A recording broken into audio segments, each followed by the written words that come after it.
Hey, we are ready for another question of the day for the badass business analyst, aka me.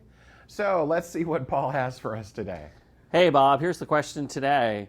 The business analyst seems to get the blame for everything. Why? Ouch. Yeah, to put a spin on that, I think that every role feels that way. I mean, I talk to PMs all the time and they're like, I get blamed for everything when the project goes south. The QA says they get blamed for everything because they're at the end of the entire process.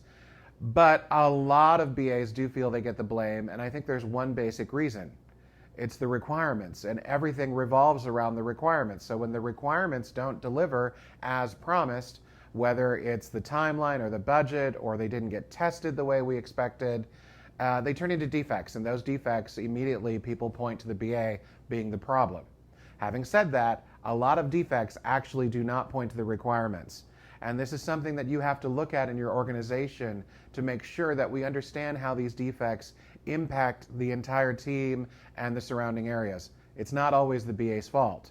Now, if it is your fault, if one of the defects came back and they are pointed to you, I'm going to say go back to your functional decomposition diagram or your story map, go back to your traceability, go back to the goals and objectives, and see where you might have gotten off the beaten path. Usually there was a lack of context and we missed something back there. Correct that, you're not going to get blamed as much. See you next time.